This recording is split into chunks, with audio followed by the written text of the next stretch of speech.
In this video, we'll be working to understand rounding algorithms by using number lines. Let's start with a basic example, round 123 to the nearest 10. First, we'll label our place values. We have hundreds, tens, and ones. And we're interested in the tens place.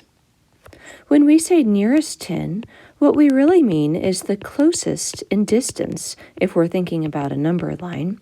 And when we construct our number line, we'll construct base 10 number lines to align with our place value system. And we will use the desired place, the place that we're rounding to, as our major tick. So major tick means that we'd start at 0 and count by tens. 0, 10, 20, 30, 40, until we got to the 120. And the one after 120 would be 130. When we look at our number, we look at everything up to the place we're interested in.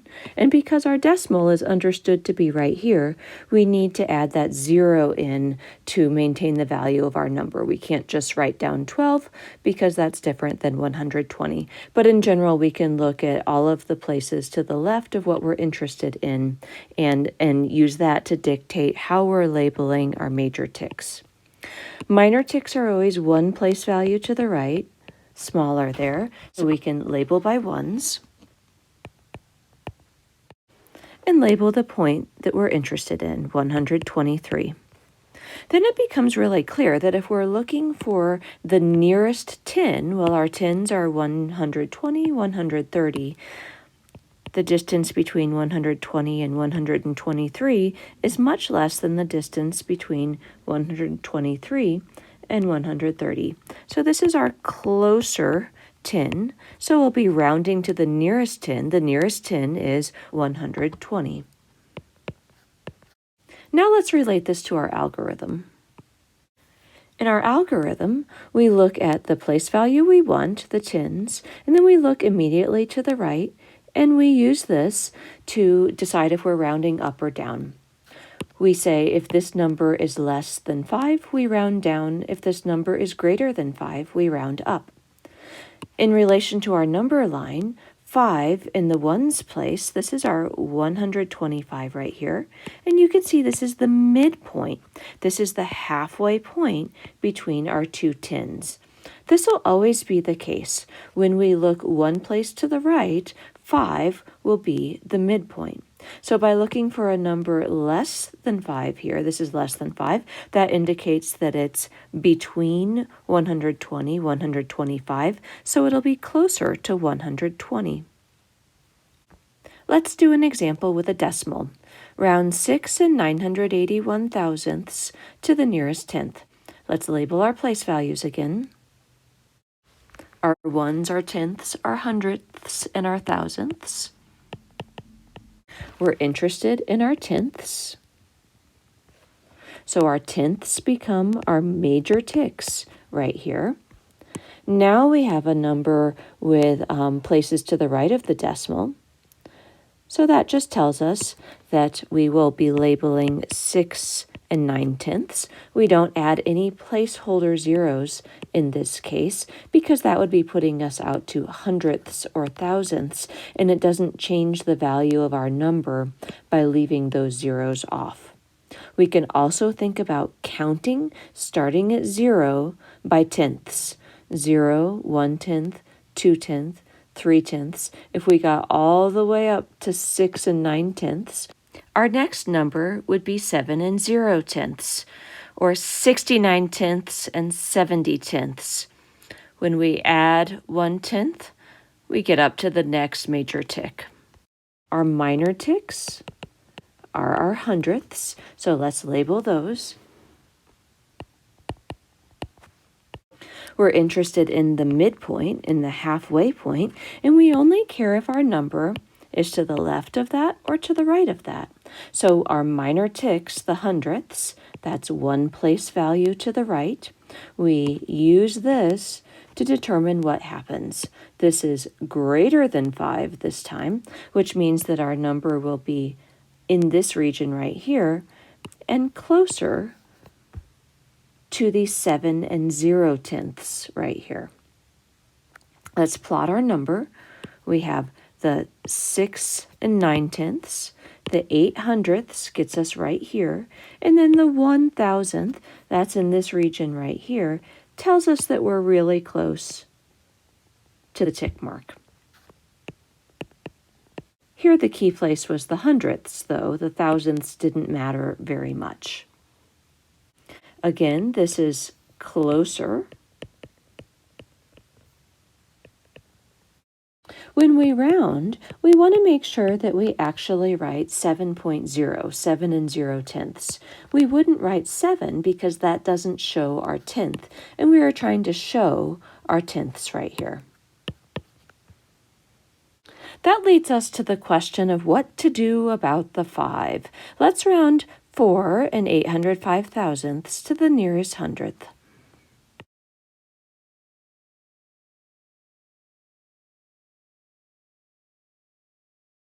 This is tricky because this is exactly the halfway point.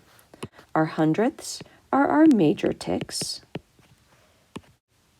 We'll start with 4 and 80 hundredths. Counting by hundredths gets us to 4 and 81 hundredths, our two major ticks. And we can see that our halfway point, if we're labeling with our minor ticks as the thousandths, the halfway point is exactly the point that we're looking at. So we have this situation where the distance is going to be the same. The rule typically that we learn in our K through 12 education is that when we're at the halfway point, when we have exactly 5, then we'll round up. You can see this is arbitrary. We could have decided to round down, but for some reason we've decided to round up. Now, if you get beyond your K through 12 education, there are, in some disciplines, different rounding rules to try to even this out. So there are different rules to tell you when to round up and when to round down. But for our purposes, the halfway point will always choose to round up. Here we look to the right, we see that we have a 5, and 5 we've decided is going to round up, so our nearest hundredth we'll say is 4 and 81 hundredths, even though it's actually the same distance to the other hundredth there.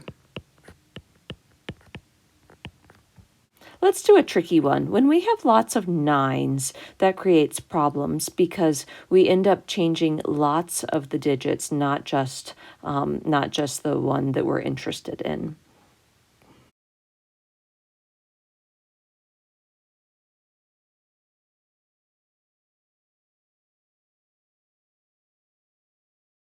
Here our number is 799 and 9,999 ten-thousandths.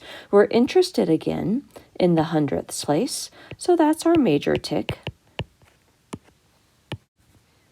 Decimals, in a sense, are easier to label here. We just write down everything that we have up to that point.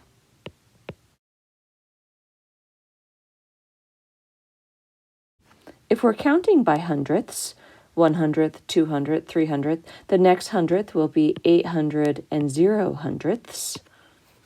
We'll put all those zeros in to remind ourselves that we are dealing with the hundredths place here. The thousandths become our minor ticks. We care a lot about the midpoint right here, where we have a 5 in the thousandths place. So when we look at our algorithm, we care about the minor tick here, the thousandths place, 1 to the right, and we can see that clearly it's above 5, so our number will be closer in distance to 800. When we go to plot this to actually see it, we have 799 and 99 hundredths, then we have a 9,000th here.